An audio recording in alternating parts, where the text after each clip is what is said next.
예, 안녕하십니까. 제가 제 소개 드렸으니까요. 이제 바로 진행하도록 하겠습니다. 저희가 다룬 주제는 이제 유저 익스피리언스와 에스노그래피라는 그런 데이터를 가지고서 저출산에 대한 그런 문제점을 어떻게 풀 수 있는 정책을 만들 수 있을까에 대한 그런 주제가 되겠습니다. 먼저 제가 이 UX, 유저 익스피리언스와 에스노그래피에 대한 개념과 의미를 잠깐 설명을 드리고 나서 구체적인 대안을 소개해 드리도록 하겠습니다. 자, 윈도우 8인데요. 다 아시다시피 개발비가 1조 원 이상이 들어갔는데 결국 실패를 했습니다. 이게 왜 실패를 했느냐 하면은 결론이 이거 하나였습니다. 사람들이 익숙해져 있던 경험을 무시하고서 새로운 경험을 제시하는 부분으로 인해서 실패를 거뒀습니다. 유저 익스피리언스에 대한 대표적인 그런 사례를 볼 수 있고요. 자, 이번에는 에스노그래피에 대한 개념을 간단하게 소개를 해드리겠습니다. 자, 침팬치 연구로 유명한 제이부다 교수님이신데요. 이분 어떻게 연구를 할 수 있을까요? 침팬치를 어떤 통제된 환경에서 실험을 할 수 있을까요? 방법은 오로지 침팬치처럼 생각을 하고 침팬치와 같이 계속해서 그 옆에서 모든 것을 지켜보는 방식밖에는 없습니다. 이런 부분들을 에스노그래피라는 관점으로 얘기를 하고 있고요. 그렇기 때문에 현장조사, 관찰조사 또는 참여조사라는 관점으로 얘기를 하고 있습니다. 자, 이번에 그 유저 익스피리언스 에스노그래피가 적용된 아주 대표적인 케이스 사례를 한번 보여드리도록 하겠습니다. 자, 비 오는 날 그 여자분이 가방을 들고 또 짐을 들고 커피를 마시면서 그러면서도 핸드폰을 쓰고 있습니다. 이 핸드폰을 써야 되는데 어떻게 해결할 수 있을까요? KT에서도 재밌는 대안을 제시를 했는데 이렇게 대안을 찾아주는 겁니다. 이런 것들이 바로 유저 익스피리언스와 에스노그래피를 활용한 그런 방식이라고 얘기해 주시면 좋을 것 같습니다. 자, 우리 UX와 유저 익스피리언스, 에스노그래피라는 것 자체를 그 의미를 좀 빅데이터 관점에서 해석한다면 어떻게 해석할 수 있는지를 한번 설명을 좀 드리겠습니다. 빅데이터 관점에서는 이러한 관점을 빅데이터, 두꺼운 데이터라고 얘기를 하고 있습니다. 그 대표적인 케이스 사례를 한번 소개해 드리도록 하겠습니다. 자, 노키아 사례가 되겠는데요. 노키아에서 2009년도에 보시는 이 트리시아 왕이라는 에스노그래퍼한테 분석 의뢰를 했습니다. 과연 아이폰이 대세가 될 수 있겠느냐라는 그런 의뢰를 했고요. 이분이 내린 결론은 중국의 정말 저소득층의 노동자들도 아이폰을 쓸 수 있다는 결론을 내려서 그 리포팅을 했습니다. 그런데 다 아시다시피 노키아에서는 이 리포팅을 무시를 했습니다. 이미 1억 개 이상의 전 세계에서 수집한 빅데이터를 갖고 있었고 그 데이터 분석에서 내린 결론은 이미 그 피처폰이 대세이고 아이폰이 대세가 될 수 없다라는 결론이 나와 있었기 때문에 이 데이터가 무시가 됐습니다. 하지만 이렇게 빅데이터 자체가 의미를 두고 있었었는데 이게 어떤 의미를 갖고 있었던 거였는지를 한번 빅데이터와 비교해서 설명을 드리겠습니다. 화면에 보시면은 이 빅데이터와 빅데이터를 제가 한번 비교한 그런 도표를 제시하고 있는데요. 자, 빅데이터 같은 경우는 기본적으로 머신러닝 기반에 의해서 처리를 하고 있습니다. 수집하는 방식에 있어서는 불특정으로 하는 대규모 데이터 안에서 그 안에서의 어떤 데이터 덩달에서 패턴을 발견한다는 측면으로 접근을 하고 있고요. 이 패턴을 식별하기 위해서는 변수를 분류시켜 놓습니다. 그러면서 그 안에서 데이터들이 갖고 있는 공통점을 찾는다는 부분들이 있는데 데이터 안을 깊게 바라보는 부분들은 한계를 갖고 있습니다. 근데 이 빅데이터적인 가정을 접근을 한다고 하면요, 휴먼 러닝이라고 해서 인간 간의 상호 관계에서의 그런 부분들에 대한 접근을 하면서 그 안에서의 패턴을 찾아나가고 있습니다. 이렇기 때문에 이 관계 자체를 환원 불가한 복잡성을 수용을 할 수밖에 없는 구조를 가지고 있고요. 그 안에서 숨어있는 시사점을 찾고 있습니다. 단, 문제점이라고 제시되는 부분들은 너무 적은 숫자가 아니냐라는 그런 부분들에 대해서 많이 제시가 되는 부분들이 있다는 겁니다. 저희가 말씀드리는 에스노그래피와 유저 익스피리언스라는 거는 이런 빅데이터적인 관점에서 접근하는 그런 방법론이 되겠고요. 그 안에서 데이터 자체라기보다는 데이터가 안에서 데이터를 제공하는 사람을 중심으로 어떤 그 사람이 가지고 있는 정보를 해석을 해서 문제점을 해결해 나간다는 그런 방법론으로서 이해를 해주시면 좋을 것 같습니다. 자, 구체적으로 한번 이제 그 대안을 설명을 드리겠는데요. 이제 그 유저 익스피리언스라는 분야 자체를 인지과학도 그렇고 디자인 분야에서는 UX라는 용어 약어로 많이 사용을 하고 있습니다. 그래서 제가 이제 앞으로 UX라는 그 약어로 사용을 하겠습니다. 저출산 대책 고령사회위원회 홈페이지에서 봤을 때 결국에는 이런 부분들을 여성의 시각으로 문제를 풀어야 되지 않겠냐는 측면이었던 거고요. 저희 프로세스는 처음에 이 스페서스 어나리시스 상태에서 누구를 테스트해 볼 수 있을 것인지를 정의를 합니다. 그리고 나서 어떻게 테스트를 할까? 뭐 섀도우 트래킹을 할 것인지, 타로 마칭을 할 것인지, 아니면은 개인적인 인터뷰를 할 것인지 정의를 합니다. 참고적으로 의원에 대한 그런 테스터들은 20대 초반의 여성들이기 때문에 저 같은 아저씨가 질문할 수가 없었기 때문에 저희 직원 중에서 동등한 나이 연령대의 여직원이 부드럽고 자연스러운 방식으로 심층 인터뷰 방식으로 진행을 했었습니다. 자, 그리고 나서 저희가 UX 모델링 단계에서 페르소나를 만들어내고요. 그 마지막 단계에서 페르소나에 최적화된 정책적인 대안을 제시하는 방식으로 진행이 되고 있습니다.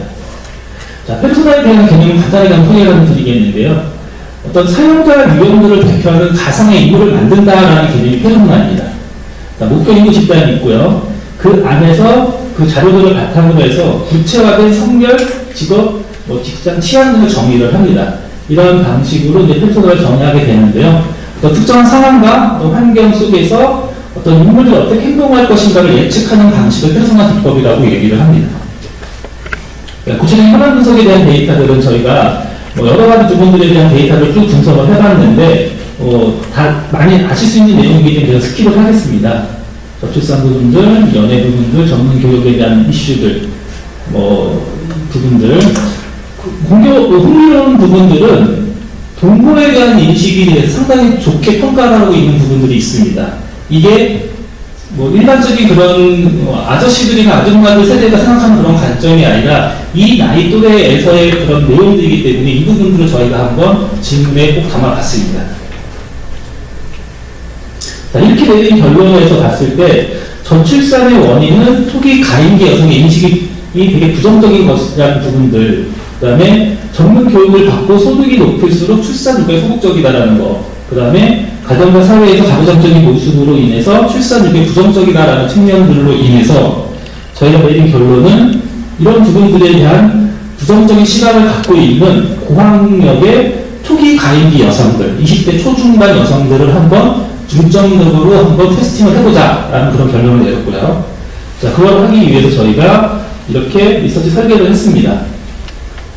설문을 돌려봤습니다. 테스터들에 대한 확인서를 받았었고요. 실제 진행된 현장에 대한 내용들입니다. 몇 가지 한번 사례만 소개해 드린다 그러면 테스터 1번 같은 경우에 20대 초반의 대학생이었습니다. 한마디로 말씀을 드린다 그러면은 결혼이라는 제도가 그 가부장적인 그런 남자유리의 제도다.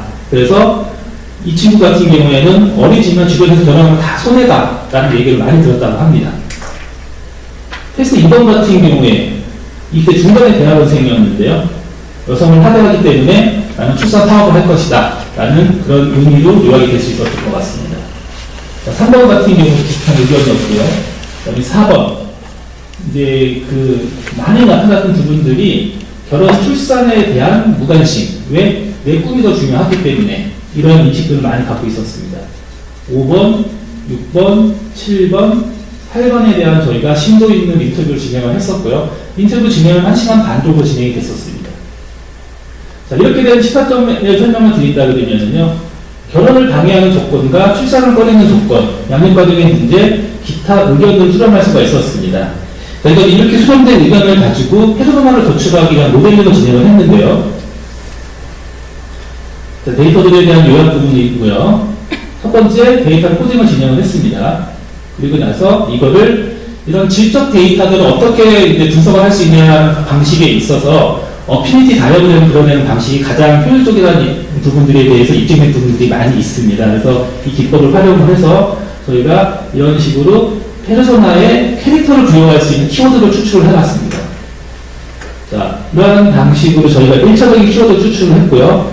이거에 대한 요약 키워드 추출을 하고 다시 한번 4가지의 남성이고 사회불신, 믿음이 안 가는 관련 정책, 신체 정신적 자아실현에 대한 욕구, 만연한 성차별이라는 키워드 추출을 했습니다. 이렇게 추출된 키워드들을 가지고서 저희가 이 페르소나의 캐릭터를 어떻게 결정할 수 있는지에 대한 결정 요인을 할 수 있는 부분들을 저희가 이미도 추출을 했고요. 이거를 가지고서 같이 평가를 통해 가지고서 10개를 선정을 했습니다. 이렇게 선정된 10개에 대한 이 지표를 가지고서 저희가 테스터 8명들에 대한 부분들에 대한 캐릭터를 부여를 해봤는데요. 처음에 1차 수기로 작업을 했었고, 이 부분을 다시 한번 코딩을 시켜서 리컨스트럭트로 변환을 시켰습니다. 그리고 마지막으로 정확성을 기하기 위해서 다시 한번 이미지 매핑을 통해가지고서 이렇게 8명에 대한 성향을 저희가 다 분석을 해봤고요. 이 8명의 성향을 가지고 분석해본 결과, 내가 분지 분석을 해봤습니다. 이렇게 해본 결과, 2개의 유의미한 선이 추출이 됐고, 이 2개의 선을 가지고 저희가 페르소나 1번과 2번을 도출을 했습니다. 자, 이 페르소나에 대한 요약 부분을 저희가 간단하게 보여드린다면요. 이 페르소나들은 이렇게 추출이 됐습니다. 1번 같은 경우 테스터 1, 3, 6, 7번에 대한 성향을 많이 가지고 있었고요. 그 다음 페르소나 2번 같은 경우에 4, 5, 8번에 대한 성향을 갖고 있었습니다. 자, 페르소나 1번 같은 경우에 한마디로 말씀드린다 그러면은 애 낳아서 여자가 이득 보는 게 없다라는 그런 의미를 갖고 있었습니다. 자, 김세아 학생이었고요. 실제 잠시 후에 연기로서 이분들이 어떤 의미를 갖고 있는지 한번 보여드리도록 하겠습니다. 자, 페르소나 2번 같은 경우에는 난다만큼 돈 못 빼면 애 안 낳겠다라는 그런 의미를 갖고 계시고요. 자, 이청희 학생이고 27살의 대학원생입니다. 자, 이들한테 있어서 페르소나의 주요 관점은 뭐냐? 한마디로 말씀드린다 그러면은 남자를 검증해보고 싶다. 그리고 나는 애 낳는 기계가 아니다. 그리고 남성이지 사회에서 내가 잘 성공할 수 있겠는가라는 세 가지 키워드가 도출이 됐었습니다. 자, 이런 관점으로 저희가 전략적인 방법론을 수립을 해봤는데요.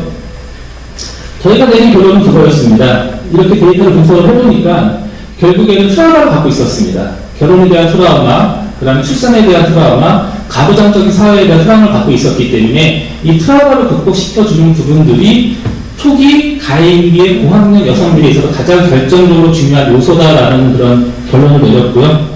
그걸 하기 위해서 저희가 한번 정책 체감들에 대한 그런 부분들에 대한 의견도 한번 들어봤는데, 앞에서 진행됐고 있는 설문지를 통해서 나왔던 그런 체감도에 대한 변화인데요. 현 정책이나 이런 부분들은 모든 부분들이 그 출산 전후에 대한 이런 부분들은 뭉쳐져 있는데, 이런 부분들을 연애 전부터 해서 중국의 양육에 대한 모든 과정으로서 지원할 수 있는 부분들에 대해서 토탈 케어를 해주고 있다는 그런 부분들로 정책에 대한 부분들이 갔으면 좋겠다는 의견을 가지고 계셨었고요.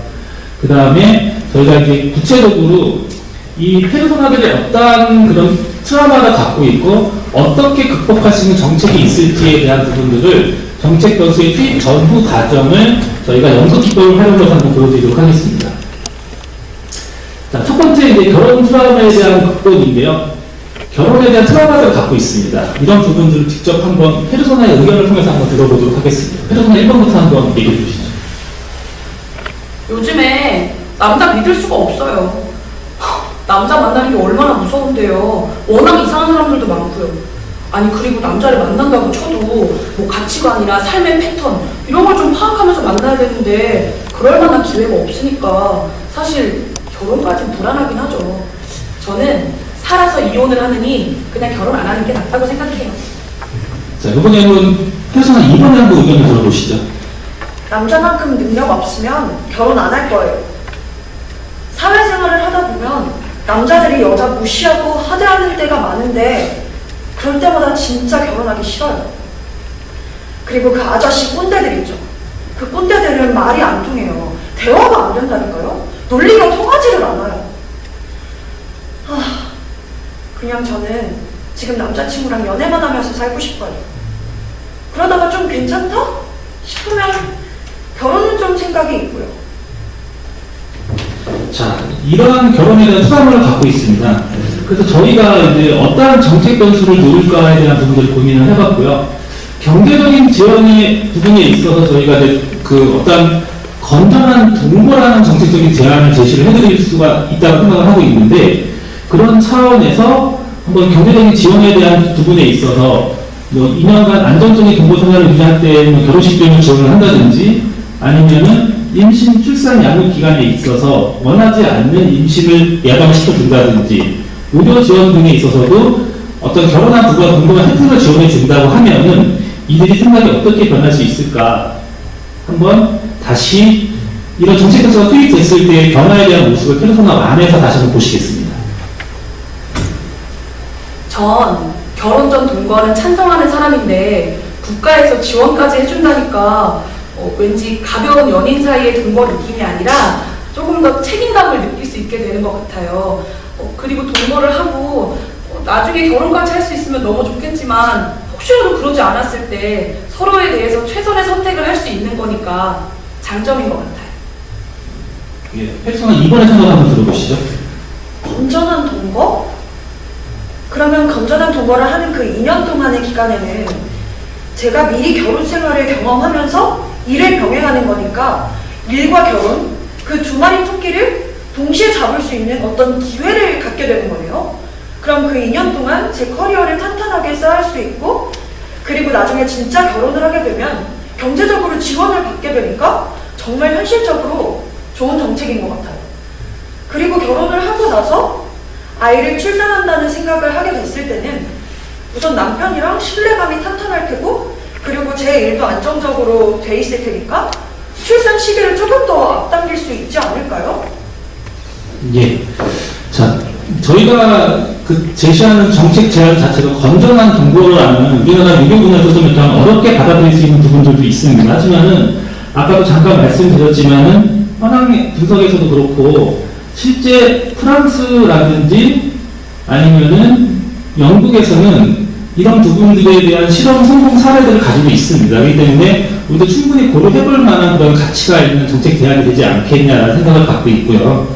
자, 그 다음에 이제 두 번째, 출산에 대한 트라우마를 많이 갖고 있는데, 자, 이 출산에 대해서 이 페르소나 1, 2번에 어떤 트라우마를 갖고 있는지 한번 보시겠습니다. 페르소나 1번부터 한번. 전 애 낳아서 여자가 이득 보는 거 하나도 없는 것 같아요. 아니, 애 낳으면 회사 잘린다던데? 아니에요?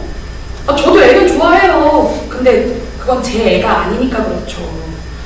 아니, 애 낳아서 책임지기도 힘든데 굳이 꼭 애를 낳아야 되나 싶기도 하고, 아니 그리고 애 낳는 건 여잔데 왜 아무도 산모 건강을 걱정해주지 않는 거예요? 아니 사실 여자는 애가 나으니까 애보다는 산모 건강이 우선 아니에요? 두 번째 페르소나의 의견 한번 들어보시죠. 저는 남자만큼 돈 못 벌면 애 안 낳을 거예요. 우리 사회에서 특히 여자들한테 아이는 짐이에요. 저는 계속해서 제 커리어를 쌓아나가고 싶고, 뭐 출산이나 육아 때문에 생기는 경력 단절이 싫어요. 그리고 주변에 회사 선배들만 봐도 육아휴직하다 복직해서 회사 일하랴, 애 보랴, 그리고 상사들 눈치 보여. 힘들어하는 거 보면 저는 애는 절대 낳지 말아야지 하고 생각해요. 그리고 집에서 엄마만 봐도 우리들 뒤치다거리 아빠 뒷바라지 하느라 인생 다 갔어요. 그리고 매번 끼니 때마다 아빠가 엄마한테 전화해서 밥 언제 차리냐고 닥달하는 거 보면 나중에 결혼하면 내 남편도 저러겠지? 싶어서 애 낳기도 싫고 결혼하기도 싫어요. 예, 잘 보셨는데요. 이 출산에 대한 트라우마의 가장 중요한 부분들은 우리나라 정책의 가장 키워드는 아이가 신성하니까 산모보고 아이를 낳아라는 겁니다. 그 아이를 낳는 산모에 대한 관점에 대한 정책이 없다는 그런 부분들에 대한 이슈인 거거든요. 자, 여기에 저희가 생각하는 변수를 한번 투입을 시켜보겠습니다. 자, 신체적인 변화와 정신적인 변화를 겪게 되는데요. 자, 신체적인 변화를 도울 수 있는 그런 가정방문 헬스 도움이라든지 특히 주말 같은 경우에 그 아이 없이 부부가 같이 나들이를 할 수 있는 그런 서비스를 제공한다면 어떨까라는 부분들을 가지고 있고요. 자, 그런 식의 투입이 됐을 때의 변화된 모습을 페르소나 1번부터 한번 보겠습니다. 애기 낳고 집에서 육아만 하다 보면 자기 시간도 없어지고 외출하기도 힘들어서 되게 우울해진다고 하더라고요. 근데 집으로 방문해주는 헬스 도우미가 있으면 아기도 옆에 있으니까 안심하고 운동할 수 있고, 그리고 또 주말에 남편하고 관계도 소홀해졌을 때 주말에 남편하고 오붓한 시간 보낼 수 있게 주말 도우미가 집에 와준다면 육아에 환기도 될 것 같고, 지친 육아에 남편과 같이 의논할 수 있는 시간도 생길 것 같아요. 네, 페르소나 2번의 생각 한번 들어보시죠. 출산 후에 육아 도우미 서비스를 혜택을 받게 되면 제 몸을 좀 더 빠르게 회복할 수 있을 테고, 빠르게 회복되는 만큼 제가 복직하는 시기도 빨라질 것 같아서 제가 우려했던 경력 단절에 대한 부분은 걱정이 많이 해소가 되는 것 같아요. 그리고 그리고 나서 이제 제가 복직을 하게 되면 뭐 육아 같은 경우에는 저희 부모님께서 많이 도와주실 것 같은데 그러면 사실 주말에 제 시간을 갖는 건 좀 힘들잖아요. 근데 주말 도우미 서비스가 강화가 되면 일을 더 편하게 할 수 있을 것 같고 그리고 주말 시간에 제 시간도 확보가 될 수 있을 것 같고 그리고 남편과 같이 생활할 수 있는 시간이 확보가 될 것 같아서 그래서 좋은 것 같습니다. 예. 자, 실제 그 저출산 고령화사회 홈페이지에 가서 보시면은요, 이 내용 자체가 아이가 소중하니까 당신이 아이를 낳아주세요라는 그런 개념인 거지 산모에 대한 감정이 없습니다. 여기 보건복지부 사이트인데요, 인구 아동의 출산 검증의 사이트인데 이 모든 내용이 자체가 아이를 낳아주세요, 아이는 신성합니다라는 관점인 거지 아이를 낳는 여성, 산모의 입장에 대한 의견은 담겨있지가 않습니다. 자, 요번에는 그 가부장적인, 마지막으로 이제 가부장적 분위기의 트라우마를 극복할 수 있는 부분들에 대한 건데요.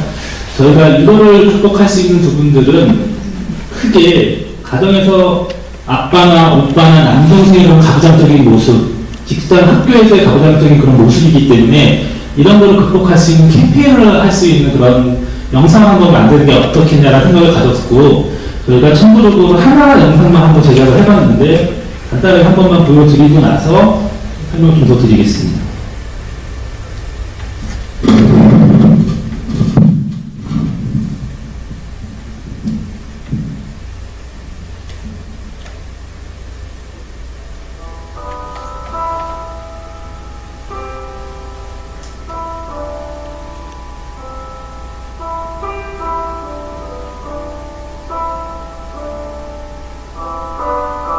흔히 얘기하는 직장맘이거든요.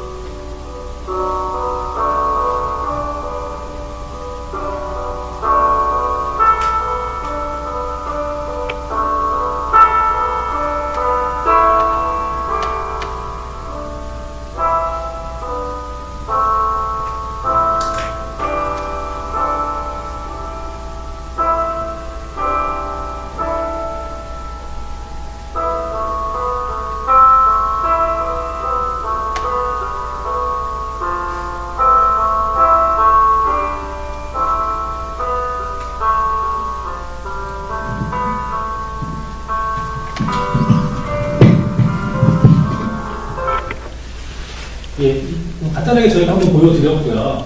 저희가 설명드릴 때 이런 방법론은 저희가 어떤 막연하게 하지는 않고요. 저희가 자체적으로 개발한 솔루션에 기반을 해서 이렇게 방법론을 진행을 하고 있습니다. 예, 저희가 뭐 이렇게 준비한 내용을 간단히 소개를 드렸습니다. 예, 감사합니다.